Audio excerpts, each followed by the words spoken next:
Hi there, it's Malcolm Budden here from RoundT.tech or Round Trip Technology blog. Today is an introductory video blog from myself to introduce myself to the community officially. I've been thinking about doing this for quite a long time and I wasn't quite sure how to start it off or the tact that I was going to take in order to do this kind of thing. There's a lot of people out there that are doing a lot of good content, and yeah, I got to the stage where I just thought, just do you, just do you.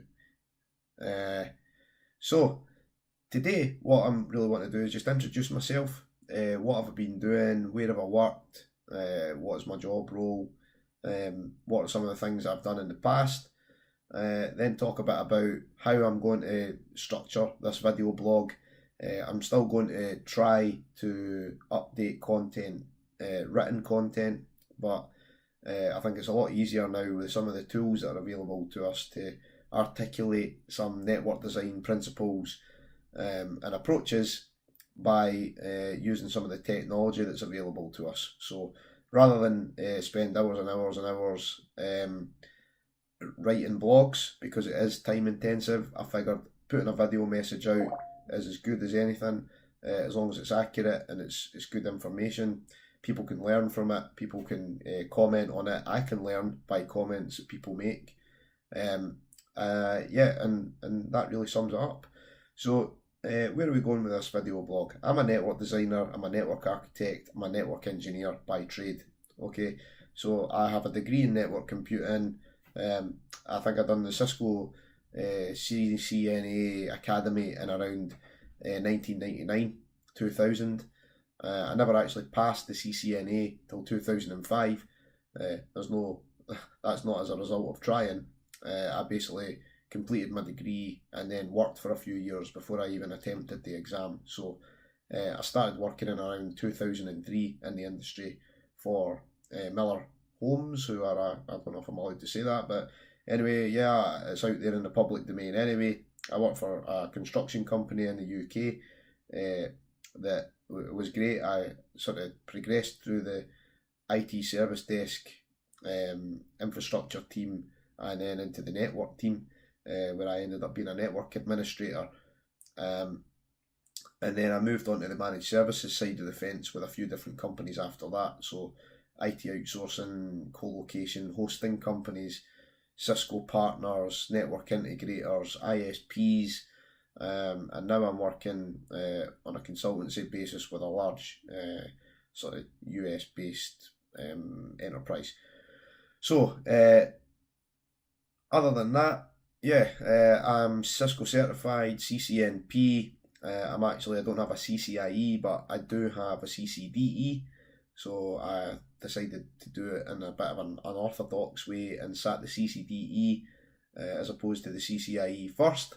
I'm now, I won't commit myself to it, but I'm thinking about doing the CCIE service provider, and that's kind of started. So that's all I'll say on that for the meantime.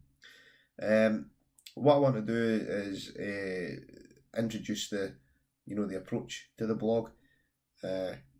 I think there'll be of value. Hopefully, it's not something that's been done or not done in anger too much before.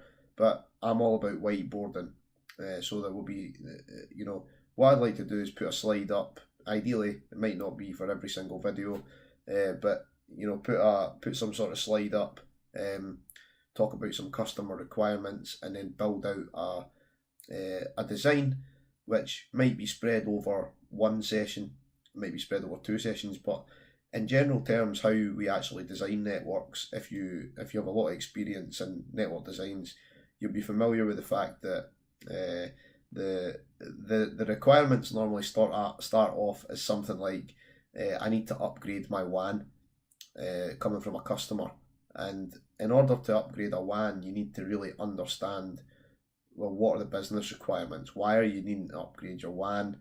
Is there currently issues that you're experiencing?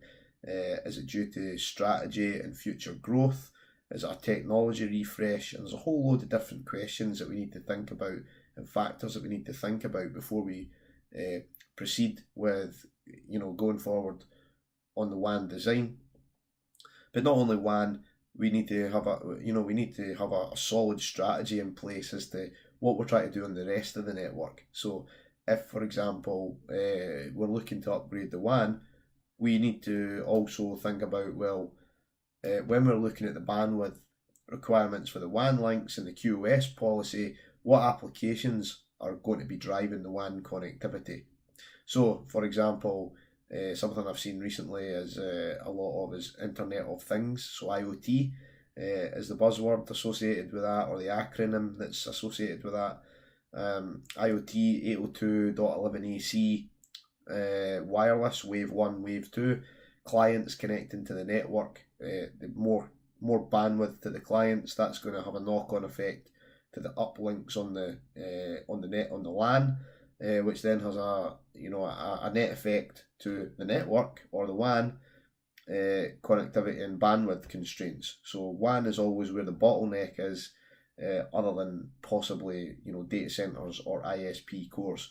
But for your everyday enterprise network, you're not going to have 40 gig and 100 gig links between all your sites. You're likely to have anything from a 2 meg MPLS circuit up to like 100 meg a gig, or at a push 10 gig, depending on the location. So these are all the types of things I'm excited about the blog. I think there's going to be a lot to discuss and a lot to cover. We may or may not get people, if they're interested, in to have a chat about various different things, because there's people who are subject matter experts on certain areas of network design that more so than myself. So we may introduce some guest speakers or guest people on the show. Calling it a show is really just I don't really want to view it as a show. It's just it's a video blog series.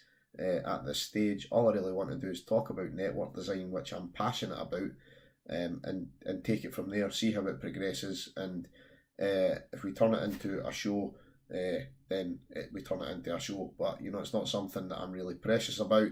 I just want to be producing good content and information that can hopefully help people that are looking to have a career in network design, because that's where I've ended up, and it's where I think I'm strong.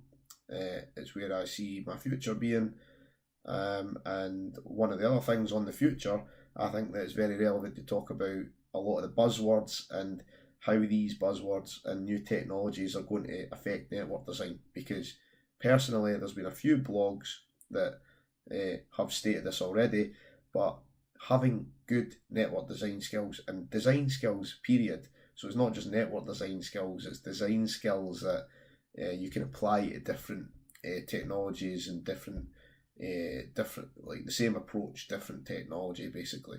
So on that note, that really is, I want to keep this introduction video under 10 minutes, which it's looking like I'm going to be able to achieve. The next video blog, I've got a little ISP scenario that I was working out on the board behind me, but I'm going to do it on my computer, draw it out, work through the different considerations, and hopefully it's interesting. And it was interesting for me when I was working it out. It is a real life scenario, so we'll work through it, and hopefully it's good. All right, thanks for joining. Appreciate it, spending the time, getting to know me a little bit, and I'll speak to you soon. Thank you.